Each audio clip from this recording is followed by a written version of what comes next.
Bueno, da la impresión que le dejaron una pelota picando, porque dentro de los errores no forzados que a veces comete el gobierno nacional, se metió en una discusión que encendió el viejo espíritu de los rosarinos, a punto tal de que hasta candidatos opositores al Frente Progresista apoyaron la decisión de Mónica Fein de contestar muy duro a una pretensión del ministro Frigerio cuando se metió con la salud pública para todo. Dos cosas. Es como meterse con algo. Dos cosas. Primero, que cualquier comparación de Rosario con cualquier ciudad grande del país va a demostrar que, al contrario, es una de las ciudades con menor déficit y en la proporción de servicios con menor cantidad de empleados también. En los últimos 5 años la municipalidad incorporó, creció en 200 personas, creando además la Secretaría de Control, la Secretaría de Movilidad, solamente con 200 personas. Pero el segundo punto que también es grave es que la nación nos debe dinero.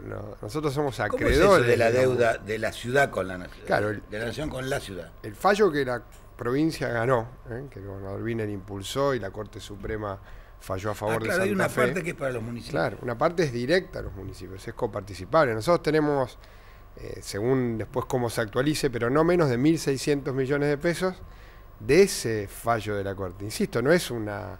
Es un fallo de la Corte Suprema de Justicia. Es bastante... O sea, atrasado tenemos, en criollo, 1.000 millones de dólares. La provincia tiene 50.000 millones de pesos. Ese es el cálculo de la actualización. Y de ese cálculo, alrededor de 1.800 millones son de la ciudad. Directos, más lo que por supuesto entra a la provincia. Son, te da 180 millones de dólares, casi lo del crédito que pedíamos. Bueno, es que por eso digo, nosotros tenemos esa deuda de nación. Solicitamos además tomar un crédito. El PRO no nos autorizó tomar el crédito en, un crédito que en el municipio, pagaríamos nosotros. Que pagaríamos nosotros. Y ahora también le fuimos a pedir lo mismo, porque nosotros no fuimos a pedirle recursos a la Nación, le dijimos, incluyan en la cuota de los créditos internacionales el proyecto de Saladillo y Mangrullo, y lo pagamos nosotros. Y en ese marco dicen, no, pero queremos ver o establecer condiciones en relación a, por ejemplo, el personal de salud de la municipalidad. Entonces, es bastante raro, porque normalmente el acreedor es el que dice, bueno, a ver, ¿cómo vas a tener condiciones para pagarme? En este caso, quien nos debe, además, intenta poner una condición. Y yo creo que eso es obligatorio para nosotros defender fuertemente a la ciudad, porque son obras importantes, son obras que vamos a pagar con nuestros propios recursos. Y bueno, ni hablar si lo comparamos con lo que el gobierno de la ciudad está invirtiendo en otras ciudades. Porque hay ciudades donde el gobierno de la ciudad está haciendo veredas, como la ciudad de Buenos Aires. Veredas, pagan créditos internacionales para hacer veredas. Pavimento definitivo a nivel definitivo. Veredas. La ciudad de Buenos Aires tiene asignado un monto de un crédito del BID para arreglo de veredas y bicisendas. Entonces, la desproporción es absoluta y obviamente en esto yo creo que nadie se puede hacer el tonto. O defendemos a la ciudad o seguimos permitiendo que nuestros recursos queden en Buenos Aires. Eso? Bueno, ayer yo leía... O sea, uno hasta qué punto, porque los tiene apretados, se ha cambiado las reglas de coparticipación, los tienen apretados todos los gobernadores. Lichi saltó porque ya no pudo más, porque lo provocaron. En una movida arriesgada que va a tener culminación el próximo lunes cuando presente la propuesta de plan de pago. Pero es una movida arriesgada, para los medios muy lindo porque tenemos argumentos, hablamos, pero esas cosas después hay que sostener en el tiempo. Digo, ¿solo se puede hacer? ¿La provincia de Santa Fe sola lo puede hacer esto? La provincia, Oscar, lo hizo sola, pagó sus consecuencias políticas, pero cuando ganó el fallo hoy, todas las provincias argentinas se beneficiaron. Del fallo de Santa Fe, vino el de Córdoba, vino el de San Luis, y ahora hay un acuerdo con las 24 provincias para ir devolviendo ese 15%. ¿Pero alguien dijo gracias? No solo no dijeron gracias, sino que ahora vos ves como algunas provincias empiezan a ser favorecidas en relación a las inversiones en obras públicas cuando no lo reclamaron, y a nosotros no nos pagan la deuda anterior. La propia provincia de Buenos Aires se va a ver beneficiada del fallo de Santa Fe. Por otra parte, Oscar, es importante también decir esto, las ciudades grandes están todas en la misma situación. El lunes leí un artículo en La Voz del Interior de Córdoba que explicaba lo mismo, la desproporción de recursos entre la ciudad de Buenos Aires y la ciudad de Córdoba. Subsidios al transporte, inversión en obras públicas, inversión en vivienda, obras públicas, ¿no? Que igual la quiero ver, porque no sé de dónde va a salir el dinero. El soterramiento del Sarmiento es casi medio presupuesto de la provincia de Santa Fe, es lo que cuesta. Totalmente, son varios presupuestos de la ciudad de Rosario.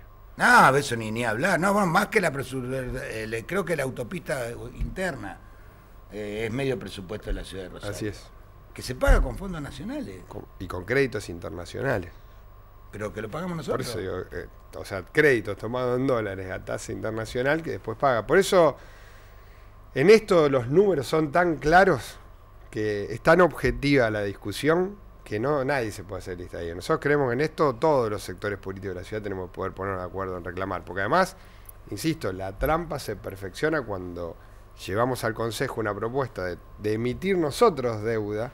En con principio las había propias estado apoyada la facultades. propuesta por el PRO, ¿no? Sí, claro, es que Después se dieron es vuelta. el único lugar del universo donde donde el PRO está en contra de tomar un crédito externo, porque obviamente en todos los Enseguida lugares se volvemos a hace. la ciudad, Pablo. ¿A dónde marcha todo esto? Para nosotros es complicado ¿Cuánto porque... es diferente a la década del 90 esto? Bueno, Porque yo sé que la gente mañana va a estar Rodrigo López Molina. Se ofende cuando le dice esto igual a lo del 90, pues ya sabemos cómo terminó lo del 90. Pero ¿cuánto hay de diferente? yo creo que según el momento que compare y sacando la distancia de la convertibilidad, ¿no? que lo puede distorsionar, en términos del manejo de los recursos públicos y la perspectiva de dónde poner la mirada, hay una simetría clara. Es decir, si los recortes van a ser por las pensiones de discapacitados, por las cuestiones de las becas de los adolescentes que estudian en la escuela secundaria, que después se manifiesta que es un error, pero fíjate que a la hora de discutir no se tiene en cuenta, por ejemplo, en el presupuesto de Rosario, la inversión en salud pública. Entonces creo que eso marca una tendencia que esperemos no se profundice después, porque también obviamente hay una prudencia porque hay elecciones. En todo lo demás, si vos mirás a dónde van los recursos, la concentración alrededor de la ciudad de Buenos Aires es monstruosa. Yo no creo que se haya dado en otro momento donde la plata de los argentinos se concentre más en el lugar más desigual como se está dando ahora. Creo que eso ni siquiera se dio en ese proceso del 90. Bueno, cuando uno analiza los números fríos, que a veces uno no los dice porque se pone en una situación incómoda, que la ciudad de Buenos Aires tiene 130.000 empleados públicos. 130.000. Nosotros tenemos 11.000. 12.000. Son más de 10 veces. 12.000 incluyendo todo, incluyendo también la planta transitoria y los contratados. 12.000. Bueno, a 130.000 hay una diferencia. Sí, además, Oscar, te ratifico, casi 5.400 en salud de los 12.000. Bueno, ¿cuándo van a ser los ejes de la campaña que empieza el viernes? El viernes, para todos empieza el viernes, ¿no? Para todos, el 14, el jueves en realidad. No hay mucho de redes sociales y de todo este tipo de cosas de resultado incierto y poco de camino y de discusión política. La gente define muy sobre el final. Yo creo que todo el juego anterior cada vez más es un juego de comunicación. Creo sinceramente que esta es una elección clave para la ciudad. En nuestro caso lo planteamos, la ciudad tiene un movimiento hacia adelante y no puede estar frenada. La verdad que en los últimos tiempos, si uno toma la elección hace 2 años, hubo un reclamo de los rosarinos, nosotros lo tomamos, iniciamos un plan de obras importantísimo en términos barriales que se puede ver junto a la provincia. Estamos en 150 obras en la ciudad, desde Avenida San Martín, que va a transformar la zona sur, desde Avenida 27 de Febrero, que va a transformar el oeste. Hemos también tomado en la combinación entre lo social y la iluminación un tema importante en relación a los reclamos sobre seguridad, que empezamos sobre los espacios públicos y sobre algunos barrios priorizados, y que ahora lo vamos a hacer sobre todos los lugares donde la ciudad tiene un funcionamiento nocturno, como hospitales, institutos terciarios, universidades.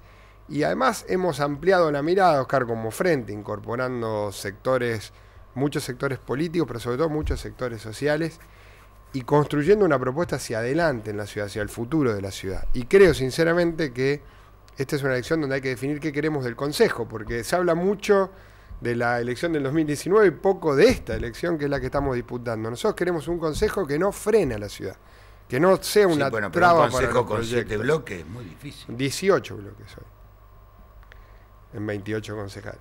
Entonces decimos vamos a conseguir financiar 18 bloques. Cada maestrito con su librito. 18 bloques. Por eso una propuesta que necesitaba 19 votos era muy difícil de construir. La ciudad no puede, en esto, digamos, una cosa es la pluralidad y la diversidad. ¿Qué diría Carballo si hubiera un consejo con 18 bloques? No sé cómo hubiera hecho. No, yo sé con lo que hubiera hecho. Pero se expone al borde, porque él siempre se ponía al borde. Sí. Estamos hablando de un personaje legendario, algunas cosas tan exageradas sobre la historia de Carballo, pero que cuando se proponía algo era un tipo muy difícil de encarar. Pasa que es... 18 bloques. Sí. Por eso, Oscar, hay que escuchar mucho al rosarino, hay que estar muy cerca del reclamo, de la demanda, de la crítica, pero después hay que hacer. Y hacer implica poder ir hacia adelante en el hacer. Y la verdad que necesitamos un consejo que acompañe eso, que si nosotros tenemos que pelear por recursos para la ciudad, en ese punto estemos de acuerdo todos y peleemos para los recursos, que si no lo podemos lograr por gestiones institucionales y tenemos la posibilidad de emitir un crédito, que la ciudad de Córdoba lo hizo y lo hizo con nuestro banco municipal, lo podamos hacer y le adelantemos las obras a los vecinos y no tengamos que hacer las obras en cuotas y pagarlas al contado, que es lo que sucede hoy. Y esa situación es fundamental en esta elección.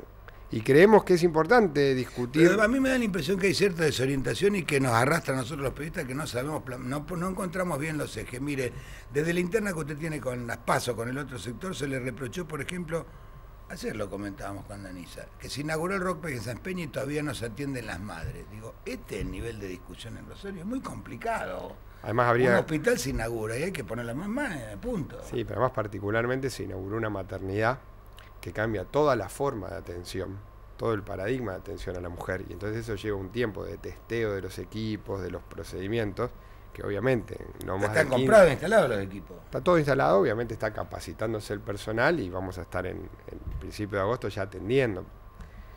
Por eso digo, pero Oscar, si la discusión se resume a eso, y dentro del Frente Progresista, yo creo muy que difícil que los periodistas digamos, este representa a este, el otro. Entiendo que puede haber sido un error, una equivocación, o cualquiera que recorra, que además quiero aclararlo, esa maternidad se hizo con un crédito internacional. ¿Así? Sí, porque con un crédito que tomamos con provincia a partir de un programa nacional que tiene financiamiento, porque obviamente son inversiones que para hacerlas necesitamos buscar los recursos, y hay que pelear por los recursos para la ciudad, porque el recurso después es lo que le va a cambiar o no la vida a un barrio, digamos, a alguien que vive en un sector de la ciudad que necesita una obra importante. Esa maternidad es un muy buen ejemplo de cómo un recurso bien aplicado genera un impacto positivo en la salud. Bueno, estos temas tenemos que discutir, porque yo si no veo, y un poco lo decías vos, que estamos en un combate medio personal, de hablar... Muy personal, en una eso... provincia donde desde la época de Obey, y lo quiero incluir a propósito, no hay los problemas que hay en otras provincias, básicamente la corrupción y ese tipo de cosas. Entonces uno dice, pucha, si no hay... no se ve, si no hay manera de mostrar, la pelea no es por la corrupción o no. Tendría que ser más rica la discusión que una discusión personal, que este es bueno, que el otro es malo. Sí, además, discutir sobre los temas en concreto, pues eso se queda en un microclima de la política, a la gente cada vez le interesa menos. Y sobre todo cuando uno dice en las redes cosas que después personalmente no las sostiene. Entonces creo que nosotros tenemos que hacer una campaña donde discutamos en concreto cuál es el rol, qué queremos del Consejo, cuáles son los proyectos para la ciudad hacia adelante, y discutir también esta elección. Yo quisiera saber, los diputados nacionales y los concejales que queremos ser electos en esta, ¿qué vamos a hacer para defender a la ciudad de Rosario? ¿Cómo defendemos a la ciudad de Rosario hoy? Bueno, Oscar, nosotros queremos impulsar fundamentalmente una gran oportunidad. La ciudad hoy tiene una demanda de obras estratégicas que tienen que ver con la iluminación, que tiene que ver con el pavimento definitivo y que tiene que ver con la inversión social sobre los chicos. Nosotros hoy tenemos una situación fundamental que es sobre los jóvenes de la ciudad. Y hay que consolidar esas tres áreas. La obra barrial que permite la recuperación del espacio público a partir de la mejora del entorno y la iluminación y de la mejora de la seguridad en consecuencia. La obra que tiene que ver con el acceso al derecho básico urbano. Si estamos terminando el plan de cloacas al 2019, ya hay que pensar el pavimento definitivo en un mismo plan, porque sí, es que el va arriba reclamo, de la cloaca. Claro, porque es el que viene posteriormente a la cloaca. Y tercero, tenemos que cuidar a los pibes. Nosotros tenemos un precio del fenómeno de la violencia que lo pagamos en chicos, fundamentalmente en chicos, 85% de los casos. ¿Cómo se hace todo eso cuando algunas variables que son exógenas, que vienen de afuera, están empezando a presionar al sistema de salud pública y al sistema de emergencia social? Ya hay gente, no importa, una funcionaria, no importa quién fue, fue a visitar la ciudad de Pérez por esta historia de que cierra una fábrica y el intendente dice, mira, hay gente que viene y me pide una casa porque no puede seguir pagando el alquiler. Empezó a aparecer ese problema de nuevo. Casa, trabajo, alguna gente que jubilados y que no pide plata, una casa, no, un o, lugar para vivir. o medicamentos en un centro de salud porque el PAMI lo dejó de cubrir al 100%, o personas que pierden su obra social y se incorporan. Nosotros tenemos miles de carpetas nuevas en el sistema de salud pública. Bueno, eso obliga a reforzar la presencia territorial, cercana, casa por casa. Nosotros, el ABRE es un programa extraordinario y que ahora incorporó el ABRE Familia, porque la idea es llegar ya no solo al barrio, sino ir casa por casa, situación por situación, porque el fenómeno de la exclusión, todavía encontrás gente sin documento en algunos barrios, y eso implica una exclusión de la asignación, de los derechos fundamentales. Entonces, ese trabajo hay que sostenerlo, y es un trabajo muy importante porque obviamente impacta mucho luego en los indicadores o no de violencia, sobre todo en materia de jóvenes. Nos volvemos a encontrar antes del 13 de agosto. Va a ser un gusto. Ok, gracias, Joaquín. Muchas gracias.